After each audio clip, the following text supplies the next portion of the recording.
Welcome to MKSS உலகம். இன்றைக்கி நம்ம என்ன பார்க்க போகிறோன்னா, ராகி மாவு வச்சு புசு புசுன்னு பூரி எப்படி செய்யலான்னு பார்க்கலாம். நம்ம சேனலை நீங்கள் ஃபஸ்ட் டைம் பார்க்குறவங்களா இருந்தால் சப்ஸ்கிரைப் பண்ணிவிட்டு பெல் ஐக்கானையும் கிளிக் பண்ணிக்கோங்க.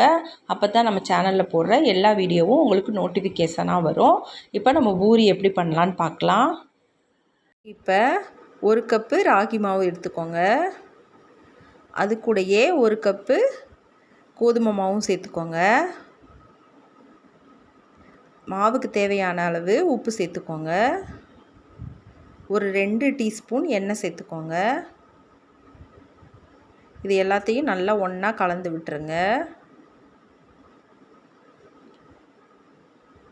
நல்லா கலந்தாச்சு. இப்போ கொஞ்சம் கொஞ்சமாக தண்ணி சேர்த்து பிசைஞ்சு எடுத்துக்கலாம். நம்ம எப்பயும் மாதிரி சப்பாத்திக்கு மாவு பிணையிற மாதிரி பிசைஞ்சுக்கணும். சப்பாத்திக்கு பிணையிறத விட பூரிக்கு கொஞ்சம் திக்காக தான் பிணைஞ்சிக்கணும்.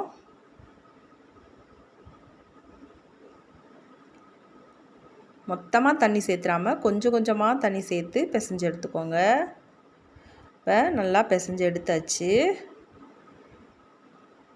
இந்த அளவுக்கு பிசையணும். நான் 2 கப்பு மாவுக்கு 3/4 கப்பு தண்ணி தேவைப்பட்டிருக்கு. நீங்கள் இதே அளவில் பிசைஞ்சிங்கன்னா மாவு கரெக்டாக வரும்.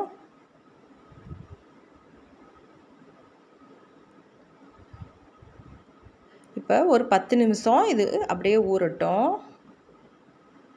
இப்போ 10 நிமிஷம் ஆயிடுச்சு. மறுபடியும் நல்லா ஒரு தடவை பிசைஞ்சு விட்டுக்கோங்க. இப்போ உங்களுக்கு பூரி எந்த சைஸுக்கு தேவைப்படுதோ அந்த சைஸுக்கு நீங்கள் சின்ன சின்ன உருண்டையாக உருட்டி வச்சுக்கோங்க. நான் இந்த சைஸுக்கு உருட்டிக்கிறேன்.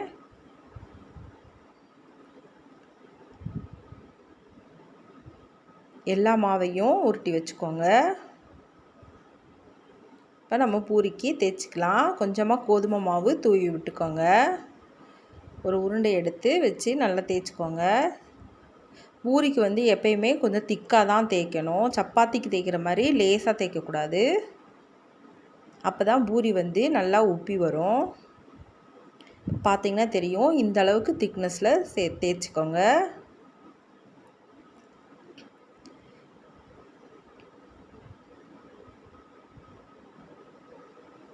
ஒரு 2-3 தேய்ச்சி வச்சுட்டு நீங்கள் எண்ணெயில் போட்டிங்கன்னா உங்களுக்கு கரெக்டாக இருக்கும்.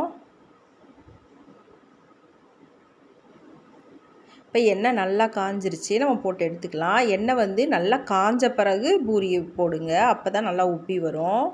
போட்டுட்டு நல்லா சுற்றி சுற்றி விட்டிங்கன்னா நல்லா உப்பி வந்துடும். பார்த்தாலே தெரியும் உங்களுக்கு எவ்வளோ நல்லா உப்பி வந்திருக்குன்னு. இது ரொம்ப ஈஸி தான், கஷ்டமே இல்லை. எல்லாருக்குமே நல்லா வரும்.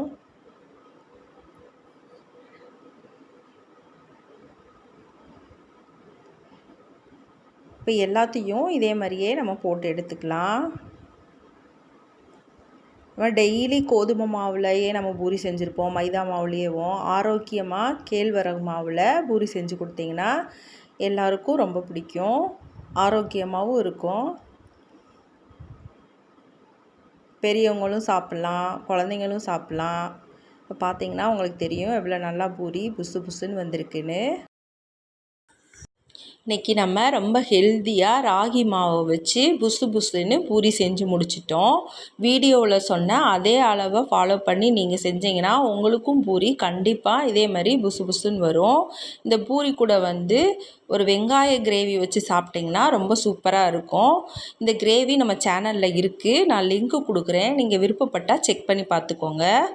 நீங்களும் இதே மாதிரி செஞ்சு சாப்பிட்டு பாருங்கள். நம்ம வீடியோ பிடிச்சிருந்துச்சின்னா வீடியோவுக்கு ஒரு லைக் பண்ணுங்கள், சப்ஸ்கிரைப் பண்ணி சப்போர்ட் பண்ணுங்கள். அடுத்த வீடியோவில் பார்க்கலாம். நன்றி.